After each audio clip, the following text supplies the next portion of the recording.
నమస్తే, welcome to T-SAT channel. ఉపాధ్యాయ అర్హత పరీక్షకు సంబంధించి మనం చైల్డ్ డెవలప్మెంట్ అండ్ పెడగాగి విభాగంలో లెర్నింగ్ అన్న అంశాన్ని నేర్చుకుంటూ ఉన్నాం.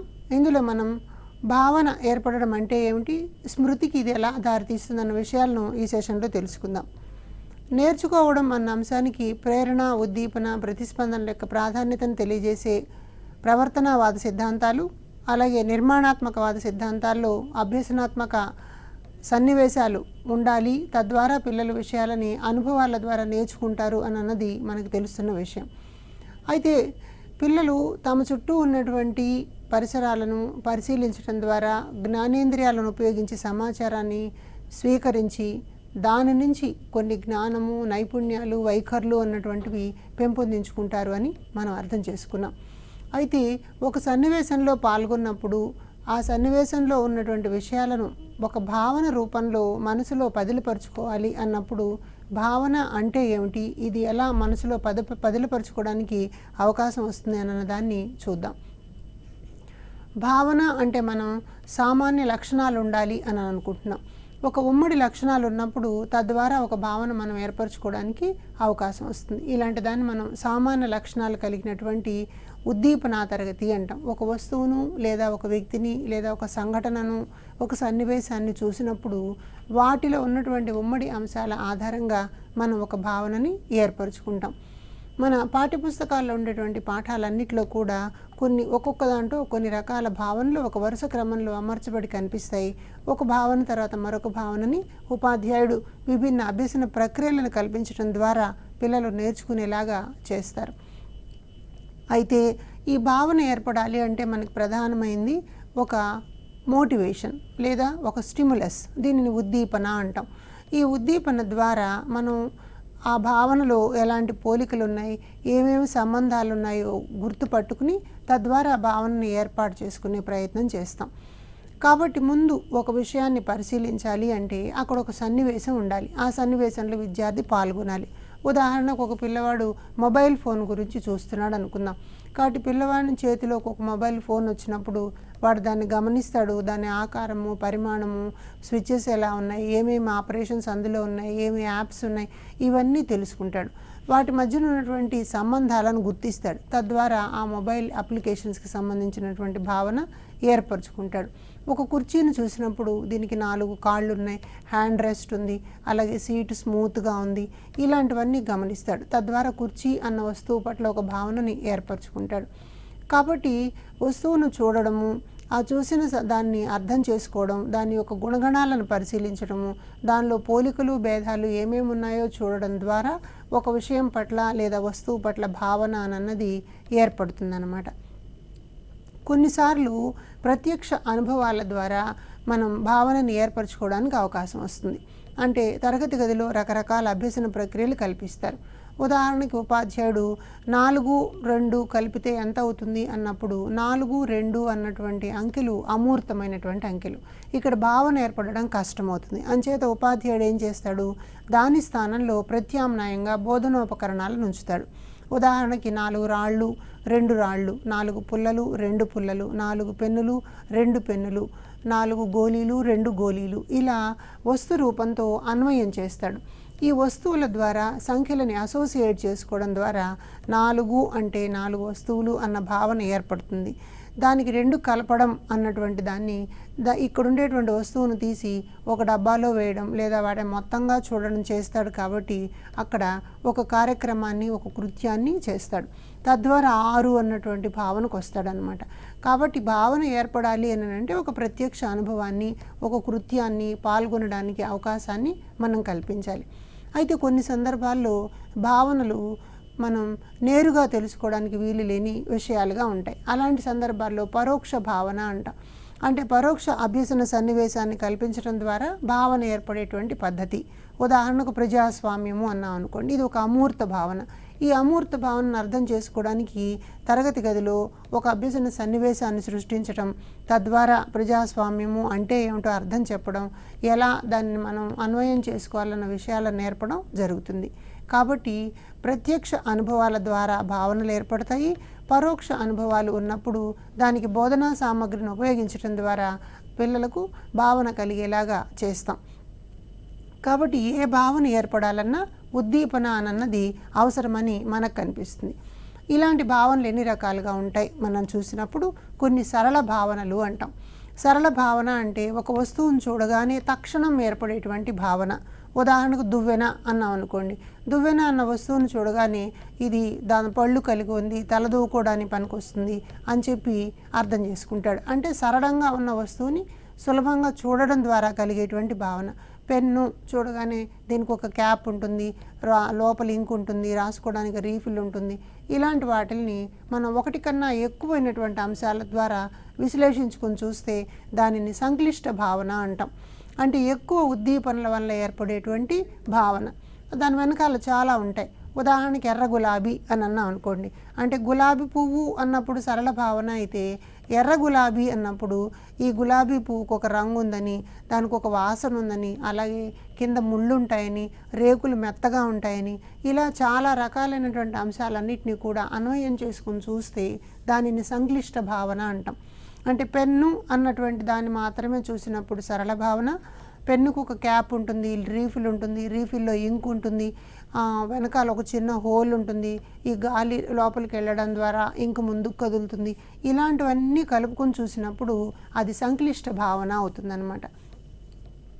కొన్ని సందర్భాల్లో సంయోజక భావనలు ఉంటాయి. సంయోజక భావన అంటే రెండు లేదా అంతకంటే ఎక్కువ గుణాలు ఒకేసారి కనిపిస్తాయి.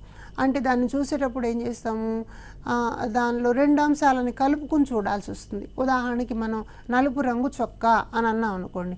నలుపు రంగు చొక్కా అన్నప్పుడు చొక్కా అన్నది ఒక భావన, దానికి నలుపు రంగు ఉన్నది అన్నది ఇంకొక రకమైన భావన. కాబట్టి ఇవి రెండు సంయోజకం చెందుతాయి. రెండు కంటే ఎక్కువ కూడా భావనలు మనకి ఉండవచ్చు. ఇది మా అన్నయ్య వేసుకునే నలుపు రంగు చొక్కా అని అన్నాం అనుకోండి. అప్పుడు అక్కడ అన్నయ్య అనే ఒక వ్యక్తి ఉంటాడు, ఇతను ఆ చొక్కాను ధరిస్తాడు, ఆ ధరించిన చొక్కా నలుపు రంగులో ఉంది, ఈ చొక్కా ఎప్పుడు ఆయనకి సంబంధించినది, ఇలాంటివన్నీ ఉంటే దానిని మనం సంయోజక భావన అని చెప్పి కూడా అంటాం. అయితే సంక్లిష్ట భావన, సంయోజక భావన ఒకలాగా కనిపిస్తున్నప్పటికీ ఒక వస్తువుకు సంబంధించినటువంటి విభిన్న గుణగణాలతో కూడిన భావనలన్నీ కలిస్తే సంక్లిష్ట భావన అవుతుంది. పోలిక కలిగినటువంటి అంశాలు 2-3 అంశాలతో ఉన్నప్పుడు సంయోజక భావన అవుతుందన్నమాట. ఒక్కొక్కసారి వియోజక భావన కూడా ఉంటుంది. అంటే దీనిలో 2 గుణాలు ఉంటాయి. 2 గుణాలు ఉన్నప్పటికీ ఏదో ఒక గుణాన్ని మాత్రమే మనం గమనిస్తే తెలుసుకుంటే దానిని మనం వియోజక భావన అని చెప్పంటాం అన్నమాట. అంటే ఉన్న 2 గుణాలు ఒకదానికి అన్వయం చేసినవైతేనేమో సంయోజక భావన. నలుపు రంగు చొక్కా అన్న దాంట్లో చొక్కా యొక్క రంగు నలుపు అని తెలిసింది కాబట్టి సంయోజకం. వియోజకం అన్నప్పుడు విడదీసేసి దానిని ఒకదాన్నే చూస్తాం అన్నమాట. విడదీసి చూసినప్పుడు చొక్కా అన్నది ఒక భాగం అవుతుంది, నలుపు రంగు అన్నది ఇంకొక భాగం అవుతుంది. అలా ఉంటే వియోజక భావన అంటాం. అయితే ఈ వియోజక భావనలో ఏదో ఒక్క గుణాన్ని మనం పరిగణనలోకి తీసుకుంటాం. ఉదాహరణకు ఒక కొమ్మ మీద ఒక పిట్ట వాలున్నది అనుకుందాం. కొమ్మ మీద పిట్ట ఉంది అని చూసినప్పుడు ఈ పిట్ట ఎగిరిపోవచ్చు లేదా అక్కడే ఉండొచ్చు. కాబట్టి వియోజక భావనలో కొమ్మ మీద వాలిన పిట్ట, కొమ్మ మీద పిట్ట కూర్చుని ఉంది అని చెప్పచ్చు, లేదా కొమ్మ మీద వాలిన పిట్ట ఎగిరిపోయింది అని కూడా చెప్పచ్చు. ఇలా ఉంటే దానిని మనం వియోజకానికి చెందినమంటాం. అలాగే సంబంధిత భావనలు అంటే 2 వేర్వేరు అంశాలు ఉంటాయి. ఈ 2 వేర్వేరు అంశాలని కలుపుకుని ఒక భావనను ఏర్పాటు చేసుకుంటే దానిని మనం సంబంధిత భావన అంటాం. ఉదాహరణకు ఆహారం జీర్ణం కావడం, ఆహారం అన్నది ఒక భావన, జీర్ణం కావడం అన్నది ఒక భావన. ఇవి రెండింటినీ కలుపుకుని ఆహారం జీర్ణం కావడం, జీర్ణ వ్యవస్థలో ఎలాంటి మార్పులు జరుగుతూ వస్తాయి అని చెప్తే దాన్ని మనం సంబంధిత భావన, ఒకదాంతో సంబంధం కలిగిన అంశంగా చెప్తాం. కారు పెట్రోలు అన్నాం అనుకోండి, కారు నడపడానికి పెట్రోల్ అవసరమవుతుంది అని అన్నది సంబంధిత భావన అంటాం. విద్యార్థి యూనిఫామ్ అన్నాం అనుకోండి, పిల్లవాడు అన్నది ఒక భావన, యూనిఫామ్ అన్నది ఒక భావన. ఇవి రెండూ కలిసి ఉంటాయి కాబట్టి సంబంధిత భావన అంటాం. అలాగే మనము మూర్త భావనలు అన్న పదాన్ని కూడా తరచుగా వింటూ ఉంటాం. మూర్త భావన అంటే తెలుసున్నటువంటి అంశాలు, జ్ఞానేంద్రియాల ద్వారా ప్రత్యక్షంగా చూడగలిగిన, అర్థం చేసుకోగలిగినటువంటి అంశాలని మూర్త అనుభవాలు లేదా మూర్త భావనలు అని చెప్తాం. మన కళ్ళ ముందు కనిపించే వస్తు సమూహం అంతా కూడా మూర్త భావన కిందకే వస్తుంది. అలాగే అన్న, అక్క, చెల్లి అన్నటువంటి పదాలు కూడా మూర్త భావనలోనే ఉంటాయి. అయితే అమూర్త భావనలు ఏం చేస్తాయంటే జ్ఞానేంద్రియాలతో కాకుండా అవేవైనా కొన్ని రకాల గుర్తులు సంకేతాల ద్వారా విషయాన్ని తెలిపేవిగా ఉంటాయి. ఉదాహరణకు పాఠ్యపుస్తకంలో ఉన్నటువంటి భాష అక్షరాలు అంటే ఒక భావాన్ని ఒక అంశాన్ని ఒక సంకేతం ద్వారా పాఠ్యపుస్తక అక్షరాల రూపంలో మనకు కనిపిస్తుంది. ఉదాహరణకి కాకి అని ఉందనుకోండి, కాకి అంటే గోడ మీద వాలిన చెట్టు మీద వాలిన కాకిని ప్రత్యక్షంగా చూస్తేనేమో మూర్త భావన. అలా కాకుండా టెక్స్ట్ బుక్లో కాకు దీర్ఘమిస్తే కాగుడిస్తే కీ అని ఉన్నాయనుకోండి, అలా చూసినప్పుడు అది అమూర్త భావన అవుతుందన్నమాట. దాన్ని డీకోడ్ చేసుకోవడం ద్వారా మూర్త భావనగా మనం మార్చుకుంటాం. అందుకని మన పుస్తకాల్లో ఉండేటువంటి అక్షరాలు సంకేతాలు బొమ్మలు ఇలాంటివన్నీ కూడా మనం అమూర్త భావనలు అని చెప్పొచ్చు. అయితే కొన్ని అమూర్త భావనలను అర్థం చేసుకోవడం సాధ్యం కానప్పుడు దానికి మనం బోధనా సామగ్రిని ఉపయోగించడం ద్వారా బోధన చేయాల్సిన అవసరం వస్తుంది. భూమి సూర్యుని చుట్టూ తిరుగుతుంది అని చెప్పామనుకోండి, అది మనకి ప్రత్యక్ష అనుభవం ద్వారా సాధ్యం కాదు. ఇలాంటి భావనని మనం అమూర్త భావన అంటాం. కాబట్టి దీనికి ఉపాధ్యాయుడు ఏం చేస్తాడు, సూర్యుడికి ఒక నమూనాని భూమికి ఒక నమూనాని తీసుకుని తద్వారా ఒక బోధనాభ్యసన సామగ్రితో ఈ భావనని వివరించే ప్రయత్నం చేస్తారు. కాబట్టి మనకి పరీక్ష ద్వారా ఈ రకరకాల భావనల మీద ప్రశ్నలు అడగడానికి అవకాశం ఉంది. కాబట్టి సరళ భావన అంటే ఒక అంశం గురించి చెప్పేదే, సంక్లిష్ట భావన అంటే ఎక్కువ అంశాలను సమన్వయం చేసుకుంటాం, సంయోజక భావన అంటే 2 లేదా అంతకంటే ఎక్కువగా ఉన్న గుణగణాలను కలుపుకుంటాం, వియోజక భావన అంటే 2 ఉన్నప్పటికీ ఏదో ఒకదాని గురించి మాట్లాడితే వియోజక భావన అంటాం, పరస్పర అంశాల మధ్య సంబంధం కలిపినప్పుడు సంబంధ భావన అంటాం, జ్ఞానేంద్రియాల ద్వారా తెలుసుకోగలిగినవి మూర్త భావనలు అంటాం, జ్ఞానేంద్రియాల ద్వారా వీలు కాకుండా సంకేతాల రూపంలో నేర్చుకోగలిగితే అమూర్త భావనలు అంటాం. ఇలా విభిన్న రకాలైనటువంటి భావనలని మనం తరగతి గదిలో పిల్లలకి అందజేసేటువంటి ప్రయత్నం చేస్తాం. అయితే తరగతి గది అభ్యసన ప్రక్రియలలో భావన ఎలా ఏర్పడుతుంది అన్నది ఒక ఛాలెంజింగ్ టాస్క్ అనమాట. మూర్త భావన అయితేనేమో ప్రత్యక్షంగా పిల్లలు చూస్తారు కాబట్టి తెలిసిపోతుంది. అమూర్త భావనల కోసం రకరకాల బోధనా సామగ్రి ఇట్లాంటివన్నీ క్షేత్ర పర్యటనలు, రకరకాల అంశాలు, కృత్యాధార బోధనా పద్ధతులు ఇవన్నీ చేయాల్సిన అవసరం ఉంటుంది. అయితే ఈ భావన ఎలా ఫామ్ అవుతుంది అన్న దాని మీద మనకి పరీక్ష దృష్ట్యా చాలా ముఖ్యమైన అంశం. దీనిని కాన్సెప్ట్ ఫార్మేషన్ అంటాం. టెర్మన్ అండ్ మెరిల్ అనేటువంటి మనోవైజ్ఞానికులు దీని మీద భావన గురించి, భావనలు ఎలా ఫామ్ అవుతూ ఉంటాయన్న దానికి వ్యక్తి యొక్క శారీరక వికాసానికి మధ్య గల సంబంధాన్ని చెప్పారు. మనం ఇంతకుముందు ప్రజ్ఞ అన్న పాఠంలో కూడా టెర్మన్ మెరిల్ ప్రజ్ఞా సూచిక అని చెప్పి చూసాం. అంటే టెర్మన్ మెరిల్ ప్రజ్ఞా విభాజనంలో కూడా వాళ్ళు ఇలాంటి అంశాల ద్వారా పిల్లలు భావాలను ఎలా అర్థం చేసుకుంటారు, తద్వారా అది ప్రజ్ఞకి ఎలా దారితీస్తుందన్న విషయాలను చెప్పారు. కాబట్టి ఇప్పుడు మనం ఏ వయో సమూహంలో ఎలాంటి భావనలు ఏర్పడతాయన్నది చూద్దాం. ఉదాహరణకి సంఖ్యాభావన అన్న తీసుకున్నాం అనుకోండి, 4 సంవత్సరాల వయసు వచ్చేటప్పటికి పిల్లలు 2 వస్తువులను గుర్తుపట్టగలుగుతారు. అలాగే 5 సంవత్సరాల వయసున్న పిల్లలు దాదాపు 4 వస్తువులను కూడా గుర్తుపట్టగలుగుతారు. 6 సంవత్సరాల పిల్లలు 12 వస్తువుల వరకు లెక్క పెట్టగలరు అని చెప్తున్నారు. కాబట్టి మనం 4 సంవత్సరాల పిల్లలకి 12 దాకా అంకెలు నేర్పేటువంటి ప్రయత్నం చేస్తే విఫలమవుతామని ఇక్కడ మనకు అర్థమవుతుంది. అంటే ఆ వయసు పిల్లల యొక్క మానసిక శక్తి 2 వస్తువులని గమనించి చూడడం, 2 కన్నా 1-2 ఎక్కువగా ఉన్నవే చూడగలరు. కానీ మనం 4 సంవత్సరాల వయసులోనే 20, 21, 30, 32 అనేటువంటి నంబర్లు చెప్తే ఆ భావన పిల్లలకి అర్థం కాదు అని మనం ఇక్కడ అభ్యసన పరంగా గుర్తుపట్టుకోవాలి. అలాగే మరొక భావనను మనం ఏమంటామంటే స్థల ప్రాదేశిక భావన అంటాం. అంటే కాలానికి దూరానికి సంబంధించినటువంటి భావన. ఇది 6 సంవత్సరాల వయసు వచ్చిన తర్వాత కానీ ఫామ్ అవ్వదు. అందుకని మీరు చిన్నపిల్లల్ని చూసినట్లయితే నీవెప్పుడు వచ్చావు ఊరు నుంచి అంటే రేపు అంటాడు. అంటే నిన్న రేపు అన్న పదాల మధ్యన వ్యత్యాసం అన్నది అప్పటికి ఇంకా రాదనమాట. అలాగే ఆకార భావన అంటే ఈ వస్తువు పొడవుగా ఉంది, ఈ వస్తువు గుండ్రంగా ఉంది, ఈ వస్తువు దొర్లుతోంది, ఈ వస్తువు పెట్టిన చోట అలాగే ఉంటుంది. ఇలా ఆకారానికి సంబంధించినటువంటి భావనలను తెలియాలి అంటే 3 సంవత్సరాల వయసు పడుతుందన్నమాట. అట్లాగే రంగుకు సంబంధించినటువంటి భావన 5 సంవత్సరాల లోపు పిల్లలు ప్రాథమిక రంగులను మాత్రమే గుర్తించగలుగుతారు.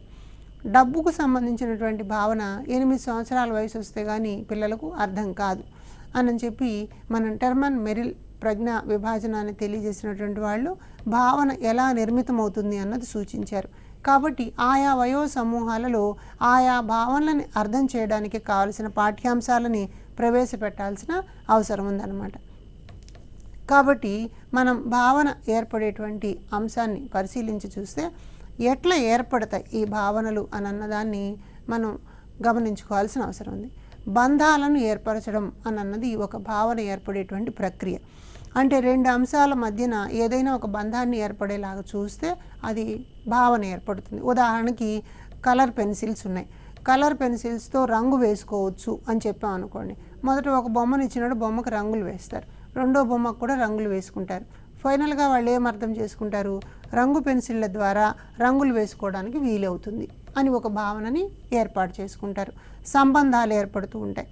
4 రాళ్ళు ఇచ్చారు, లెక్క పెట్టమన్నారు. ఈ 4 రాళ్ళు 4 అనేటువంటి అంకెకి సమానంగా చూస్తుంటే ఈసారి 4 పుల్లలు ఇచ్చినప్పుడు కూడా ఇవి 4 ఉన్నాయి అని 4 నెంబర్ని వేయగలుగుతారు.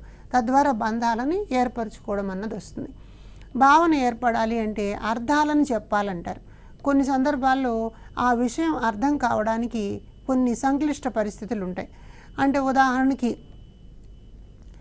పిల్లలకి పరిచయం లేనటువంటి ఒక పదం వచ్చింది అనుకుందాం. వృషభము అనే పదం వచ్చింది అంటే ఈ వృషభము అనే పదం చూడగానే పిల్లలకి అర్థం కాదు. కానీ దాన్ని అర్థం చెప్పడం కోసం ఎద్దు బొమ్మతో ఉన్న ఒక ఫ్లాష్ కార్డుని చూపించడం ద్వారా అర్థాన్ని వాళ్ళు ఎక్స్ప్లెయిన్ చేయగలుగుతారనమాట. అలాగే రేఖాచిత్రాలు గీయడం అంటాం. అంటే మనము రేఖాచిత్రాల్లో రకరకాలైనటువంటి టైం లైన్ చార్టు ఇట్లాంటివి రాస్తూ ఉంటాం. తర్వాత దాన్ని ఒక క్లాసిఫికేషన్ వెబ్ లాగా రాస్తాం, క్లాసిఫికేషన్ ట్రీ లాగా రాస్తాం. అలా రాస్తూ ఉంటే వాటిని మనం రేఖాచిత్రాలు అంటాం. అందుకని ఒక పాఠంలో ఉన్నటువంటి భావనలను అర్థం చేసుకోవడానికి ఆ రేఖాచిత్రాల ద్వారా గ్రాఫికల్గా కానీ మనం ప్రజెంట్ చేసినట్లయితే పిల్లలు సులభంగా నేర్చుకుంటారు. అలాగే చిత్రాలు అని కూడా అంటాం. గ్రాఫులు ఇట్లాంటివి కూడా మనకి ఇందులోకి వస్తాయి. ఈ చిత్రాల రూపంలో కూడా భావన ఏర్పడడానికి అవకాశం ఉంటుంది. చిత్రాలు అంటే మనకు తెలుసు. అంటే కొంతమంది పిల్లలకి ఎరుపు రంగు అంటే ఇష్టం కలిగిన వాళ్ళు 3 పేర్లు ఇక్కడ ఉన్నాయి. నలుపు రంగు అంటే ఇష్టం కలిగిన వాళ్ళు ఇంకో 3 పేర్లు ఉన్నాయి. నలుపు ఎరుపు 2 ఇష్టం కలిగిన వాళ్ళు 2 ఉన్నారు. ఆ 2 పేర్లు మధ్యలో కనిపిస్తాయి. కాబట్టి ఇలా ఉంటే దీనిని మనం చిత్రము అంటాం. చిత్రాల ఆధారంగా కూడా భావన ఏర్పరచుకోవడానికి చాలా తేలికగా వీలవుతుంది. అలాగే లైన్ డయాగ్రామ్స్, లైన్ గ్రాఫ్స్ ఉంటాయి. వీటితో పాటు మనం ఫ్లో చార్ట్ అన్న దాన్ని కూడా ఉపయోగిస్తాం. అంటే ఒక పాఠ్యాంశంలో ఉన్నటువంటి అంశాలన్నింటినీ కూడా క్రమానుగతంగా ఒకదాని తర్వాత ఒకటి వర్గీకరించుకుంటూ వెళ్తే దాన్ని మనం ఫ్లో చార్ట్ అంటాం. ఉదాహరణకు ఆహారం జీర్ణం కావడం అన్నాం అనుకోండి, దానికి ఒక ఫ్లో చార్ట్ రూపంలో రాస్తారు. ఆహారము నోటిలో ఎలా జీర్ణమవుతుంది, చిన్న ప్రేగుల్లో ఎలా జీర్ణమవుతుంది, పెద్ద ప్రేగుల్లో ఎలా జీర్ణమవుతుంది, ఏ జీర్ణరసాలు కలుస్తాయి, ఇవన్నీ కూడా ఒక బొమ్మ రూపంలో వరుస క్రమంలో తెస్తే దానిని ఫ్లో చార్ట్ అంటాం అనమాట. అలాగే మైండ్ మ్యాప్, ఒక విషయానికి సంబంధించినటువంటి తన ఎక్స్పీరియన్సెస్ అన్నీ చెప్పడాన్ని మైండ్ మ్యాప్ అంటారు. అంటే ఆ విషయానికి సంబంధించి పిల్లలకి ఏమేమి అనుభవాలు ఉన్నాయి. ఉదాహరణకు రవాణా సాధనాలు అని అడిగామనుకోండి, రవాణా సాధనాల గురించి పిల్లలు రకరకాలు చెప్తారు. ఒక ఊరు నుంచి మరొక ఊరికి వెళ్ళడానికి పనికొస్తాయి, లేకపోతే బస్సు, రైలు, రిక్షా, ఇలా రకరకాల పేర్లు వాళ్ళ అనుభవాలన్నీ చెప్తారు. బస్సులో వెళ్ళేటప్పుడు టికెట్ కొనుక్కోవాలి, బస్సులోకి ఎక్కాక కొనుక్కుంటాం, రైలుకు వెళ్ళేటప్పుడు ముందుగానే టికెట్ కొనుక్కోవాలి. ఇలాంటి అంశాలన్నీ కూడా వాళ్ళ అనుభవాల్లో జతపరిచి ఉంటాయి. కాబట్టి అవి మైండ్ మ్యాప్ ద్వారా బయటకు చెప్పడానికి అవకాశం వస్తుందన్నమాట. అలాగే కాన్సెప్ట్ మ్యాప్ అంటాం. ఒక భావనను వివరించడానికి ఒక భావనలో 2-3 ఉపభావనలు కూడా ఉంటే వాటికి కూడా కనెక్షన్స్ వేసుకుని చెప్తారు. ఇలా చెప్తే దాన్ని కాన్సెప్ట్ మ్యాప్ లేదా కాన్సెప్ట్ వెబ్ అని కూడా అంటాం అన్నమాట. తద్వారా మనం భావనలని ఏర్పరచుకోవడానికి అవకాశం వస్తుంది. ఇలా భావన ఏర్పడిన తర్వాత మనం భావన ఏర్పడడం కోసం ఇలాంటి రకాలైనటువంటి ప్రయత్నాల్ని తరగతి గదిలో చేయాలి. అంటే ఒక చోట అభ్యసన జరగాలి అని అంటే, భావన ఏర్పడాలి అంటే ఉపాధ్యాయుడు చాలా దృష్టి పెట్టాల్సిన అవసరం ఉంది. ఆ భావన ఏముంది, దానికి పిల్లలకు సంబంధించినటువంటి ప్రీవియస్ ఎక్స్పీరియన్సెస్ ఏమున్నాయి, వాటిని ఎలా చెప్పించాలి, ఈ భావనని ఏ విధంగా ప్రజెంట్ చేయాలి, గ్రాఫ్ ద్వారా చేద్దామా, వెన్ డయాగ్రామ్ ద్వారానా, మైండ్ మ్యాప్ ద్వారానా, కాన్సెప్ట్ మ్యాప్ ద్వారానా, ఎలా దీనిని ప్రవేశపెట్టాలి అని అన్నది తెలుసుకుని ఉండాలి. అమూర్త భావన అయితేనేమో దాన్ని నేర్చుకోవడానికి వీలైనటువంటి టీఎల్ఎంని, టీచింగ్ లెర్నింగ్ మెటీరియల్ని ఏం తయారు చేయాలన్నది తెలుసుకుని ఉండాలి. తద్వారా మనకి భావన అన్నది ఫామ్ అవుతుంది. ఒకసారి ఒక విషయాన్ని నేర్చుకున్నప్పుడు ఏర్పడినటువంటి భావన మనకు అది మెదడులో గుర్తుంటుంది. ఇలా మెదడులో గుర్తుంచుకుని అవసరమైన సందర్భాల్లో దాన్ని మనం తిరిగి వాడుకోవడానికి వీలవుతుందన్నమాట. ఉదాహరణకు ఉపాధ్యాయుడు పిల్లలకి ఎక్కని తయారయ్యే విధానాన్ని నేర్పించాడు. కొన్ని రాళ్లను అక్కడ పెట్టి ఒక్కొక్క కుప్పలో 2 చొప్పున పెట్టారు. అలాగే రెండవ కుప్పలో 2 సార్లు పెట్టారు. మూడవసారి 3 కుప్పలు పెట్టారు. నాలుగవసారి 4 కుప్పలు పెట్టారు. ఇలా పిల్లలు ఏం అర్థం చేసుకున్నారు, ఒక కుప్పలో ఉంచినప్పుడు 2ను ఒకసారి పెడితే మొత్తం 2 అయింది, 2ను 2 సార్లు పెడితే మొత్తం 4 అయింది, 2ను 4 సార్లు పెడితే మొత్తం 8 అయింది, 2ను 10 సార్లు పెడితే మొత్తం 20 అయింది అని ఎక్కని తయారవడాన్ని నేర్చుకున్నారు. దీనిని భావన ఏర్పడడం అంటాం. ఇది నేర్చుకున్న తర్వాత ఉపాధ్యాయుడు ఎప్పుడో అడిగాడు, 2 పిల్లలకి ఒక్కొక్కరికి 3 చొప్పున పంచాలంటే ఎన్ని చాక్లెట్లు కావాలి అని అడిగాడు. అలా అడిగినప్పుడు పిల్లలు ఏం చేస్తారు, గతంలో నేర్చుకున్నటువంటి ఎక్కంలో ఒక్కొక్కడికి 3 చొప్పున 2కి పంచాలి అంటే అని అన్నారు. కాబట్టి 3 ఉండేటువంటి కుప్పలుగా పెడతారు. కాబట్టి మొత్తంగా కావాల్సినవి 6 అని చెప్తారు. ఇలా అవసరానికి దాన్ని తిరిగి గుర్తు తెచ్చుకోవాలి. ఒక విషయాన్ని నేర్చుకోవడం, అవసరానికి తిరిగి గుర్తు తెచ్చుకుంటే అలా గుర్తు తెచ్చుకోవడాన్ని స్మృతి అంటారు. మనకి పరీక్షలో దీని మీద చాలా రకాల ప్రశ్నలు రావడానికి అవకాశం ఉంది. స్మృతి లేదా మెమొరీ అంటే ఏమిటన్న దాన్ని చూద్దాం. అంటే గతంలో పొందినటువంటి జ్ఞానాన్ని తిరిగి అదే క్రమంలో గుర్తు తెచ్చుకుంటే దాన్ని మన వాళ్ళు స్మృతి అంటారు. అంటే ఒకసారి నేర్చుకున్నటువంటి విషయాన్ని మెదడులో దాచుకుని అవసరానికి గుర్తు తెచ్చుకునేటువంటి సామర్థ్యం. ఒక ఎక్కాలు నేర్చుకున్న తర్వాత మరొక భాగాహారం చేసే దగ్గర ఎక్కాలను తిరిగి గుర్తు తెచ్చుకునే ప్రయత్నం చేస్తాం. అక్షరాలు నేర్చుకున్న తర్వాత ఒక పద్యాన్ని చదివేటప్పుడు ఆ పదాలన్నీ అక్షరాలతో తయారవుతాయి కాబట్టి అక్కడ తిరిగి గుర్తు తెచ్చుకునే ప్రయత్నం చేస్తాం. ఒక స్క్రూ డ్రైవర్ని ఉపయోగించి మరమేకుని ఊడదీయాలి అన్నది నేర్చుకున్న తర్వాత ఒక స్విచ్ బోర్డుని టైట్ చేయడానికి ఆ జ్ఞానాన్ని మళ్ళీ మనం అక్కడ ఉపయోగిస్తాం. ఇలా ఒక చోట నేర్చుకున్నటువంటి జ్ఞానాన్ని అవసరమైన సందర్భంలో మళ్ళా మెదడులోకి తెచ్చుకొని ఉపయోగించుకోగలిగితే దానిని స్మృతి అనవచ్చు అంటారు వుడ్వర్త్ అన్న మనోవైజ్ఞానికుడు. అయితే స్కోల్బర్గ్ ఏమంటున్నారో చూద్దాం. అభ్యసించిన దానిని తిరిగి చేయగల సామర్థ్యము అంటున్నారు. ఒకసారి నేర్చుకున్నటువంటి అంశాన్ని మళ్ళా యథాతథంగా తిరిగి చేయగలిగితే దానిని మనం స్మృతి అనవచ్చు అంటారు. అంటే అది మళ్ళీ తిరిగి మనకి గుర్తు రావాలి. ఉదాహరణకు మనం ఒక సైకిల్ తొక్కడాన్ని నేర్చుకున్నాం. తర్వాత మళ్ళీ ఒక 5-6 నెలల తర్వాత సైకిల్ తొక్కాలనుకున్నప్పుడు సైకిల్ని ఎలా పట్టుకోవాలి, హ్యాండిల్ ఎలా పట్టుకోవాలి, సైకిల్ మీద ఎలా కూర్చోవాలి, ఇవన్నీ కూడా తిరిగి గుర్తు తెచ్చుకోగలిగితే దానిని మనం స్మృతి అనొచ్చు. అయితే స్టౌట్ అనేటువంటి మనోవైజ్ఞానికుడు ఏమంటాడంటే గతంలో ఏదైనా ఒక సన్నివేశం లేదా ఒక విషయం ఎలా జరిగిందో యథాతథంగా తిరిగి గుర్తు తెచ్చుకోగలిగినటువంటి సామర్థ్యం, ఆ సన్నివేశాన్ని మళ్ళీ అలాగే చెప్పగలిగినటువంటి సామర్థ్యం ఉంటే దానిని స్మృతి అని అంటారంటారు.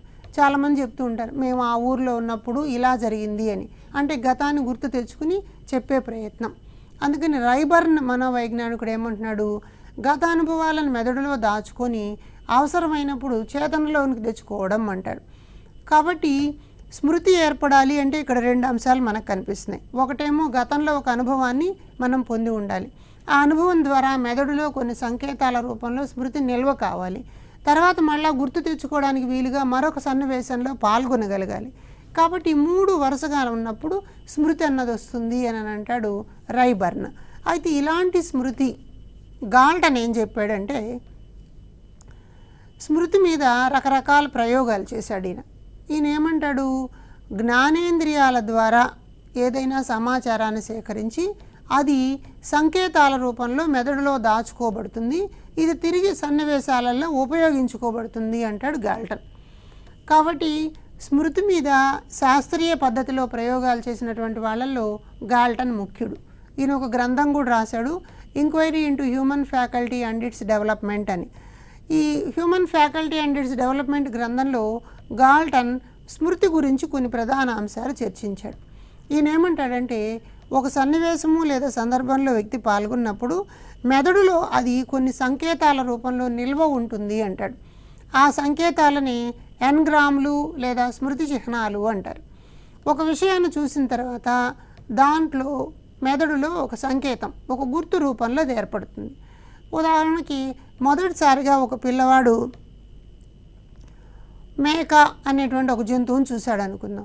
మేకను చూసిన తర్వాత మేక గతంలో వాడుకున్న అనుభవాల ప్రకారం ఇది కుక్క కంటే వేరుగా ఉంది, దీని ఆకారం వేరుగా ఉంది, ఇది అరవడం వేరుగా ఉంది, ఇవన్నీ గుర్తుపెట్టుకుని మేక గురించి కొన్ని రకాల అభిప్రాయాలని మెదడులో ఏర్పరచుకుంటాడు. వీటిని మనం ఎన్గ్రాములు అంటాం అన్నమాట. అయితే ఈ ఎన్గ్రాములను ఉపయోగించుకోవడం ద్వారా మళ్ళా తిరిగి గుర్తు తెచ్చుకోవడానికి వీలవుతుంది. కాబట్టి మెదడులో స్మృతి చిహ్నాలు లేదా ఎన్గ్రాములు ఎంత గట్టిగా ఏర్పడతాయో తద్వారా మనం విషయాన్ని గుర్తు తెచ్చుకోవడానికి అవకాశం ఉంటుందని తెలుస్తుంది. ఈ విషయంలో ఎబ్బింగ్హాస్ అనేటువంటి మనోవైజ్ఞానికుడు ఎలా గుర్తు తెచ్చుకోవాలి అన్న విషయాల మీద పరిశోధన చేశాడు. ఈయన ఏం చేశాడంటే కొన్ని అర్ధరహిత పదాలను తీసుకున్నాడు. ఈ అర్ధరహిత పదాలను తీసుకొని ఆత్మావలోకన పద్ధతి అని అంటాం. అంటే ఆ పదాలని వరుస క్రమంలో బట్టి పట్టడం, తిరిగి చెప్పడం, లేకపోతే ఒక గ్రంథస్థం చేసినటువంటి అంశాన్ని చదవడం, మెదడులో పెట్టుకుని మళ్ళీ తిరిగి దాన్ని గుర్తుకు తెచ్చుకునేటువంటి ప్రయత్నం. ఇలాంటి ప్రయత్నాల్లో ఈయన స్మృతి ఎంత గుర్తుంటుంది, ఎంత మర్చిపోతాం, అంటే విస్మృతి ఎంత జరుగుతుంది అన్న విషయాల మీద ఈయన కొన్ని గ్రాఫికల్ రిప్రజెంటేషన్స్ కూడా ప్రదర్శించాడు. ఆయన రాసినటువంటి గ్రంథాన్ని ఎబ్బింగ్హాస్ అంటాం.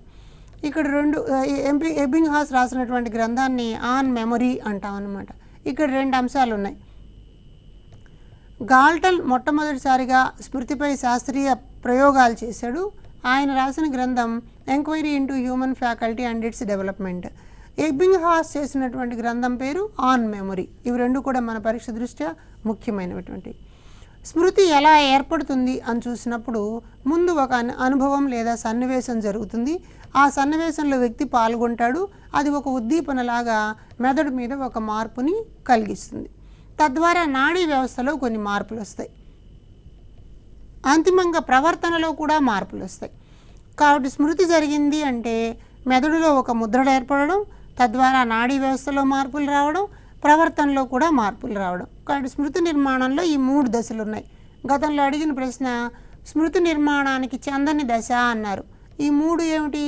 అనుభవం లేదా ఉద్దీపన ద్వారా మెదడుపై ముద్రలు ఏర్పడడం, నాడీ వ్యవస్థలో మార్పులు ఏర్పడడం, ప్రవర్తనలో మార్పులు ఏర్పడడం. ఈ 3 మనకి స్మృతి తయారవడంలో దశలుగా కనిపిస్తాయి. అయితే ఈ స్మృతి ప్రక్రియ ఎలా జరుగుతుంది అన్నటువంటి క్రమాన్ని కూడా చూద్దాం. ముందు అనుభవం లేదా సన్నివేశంలో పాల్గొన్న తర్వాత కొన్ని గుర్తులు మెదడులో ఏర్పడతాయి. వాటిని మనం స్మృతి చిహ్నాలు అంటాం. ఈ స్మృతి చిహ్నాలు ఏర్పడడానికి మనం ఏం చేస్తాం? ధారణ చేస్తాం. ధారణ అంటే ఒక విషయాన్ని పదే పదే చేయడం ద్వారా మనసులో దానిని దాచిపెట్టుకోవడం అంటాం. అలా దాచిపెట్టుకుంటే దానిని ధారణ అంటాం. చిన్నప్పుడు మనం పద్యాలు, గేయాలు, అలాగే ఎక్కాలు ఇలాంటివన్నీ పదే పదే చేయడం ద్వారా ధారణ చేసి మనసులో గుర్తుపెట్టుకుంటాం. తర్వాత ప్రక్రియ జ్ఞప్తికి తెచ్చుకోవడం. మళ్ళీ ఎక్కడో అవసరం వచ్చినప్పుడు గతంలో నేర్చుకున్న అంశాన్ని తిరిగి మళ్ళా స్మృతి పదంలోకి తెచ్చుకుంటాం. ఇలా తెచ్చుకోవడం వల్ల ఏమి నడుస్తుంది అని అంటే ఆ విషయం ఎంతవరకు మనకు గుర్తుంది అన్నది తెలుస్తుంది. అయితే ఈ స్మృతి ప్రక్రియ సాధించాలి అంటే తప్పనిసరిగా కొన్ని ప్రధాన అంశాలు ఉంటాయి. వాటిలో ఒకదాన్ని మనం నేర్చుకోవడం లేదా అభ్యసనం అంటాం. అభ్యసన స్మృతికి పునాది. అంటే అసలు ముందు అభ్యసనం జరిగితేనే కదా తిరిగి మళ్ళీ గుర్తు తెచ్చుకోవడం అన్నది వస్తుంది. కాబట్టి అభ్యసనం జరగాలి అంటే ఒక సన్నివేశం ఉండాలి, కొన్ని అనుభవాలు ఉండాలి, పిల్లలు తమ అనుభవాలను జోడించాలి, చేతుల ద్వారా చేయాలి, కృత్యాధార పద్ధతిలో పాల్గొనాలి, అప్పుడు అభ్యసనం జరుగుతుంది. కాబట్టి అభ్యసనం జరిగింది అని అంటే స్మృతి కూడా అందులో ఉన్నది అని అర్థం.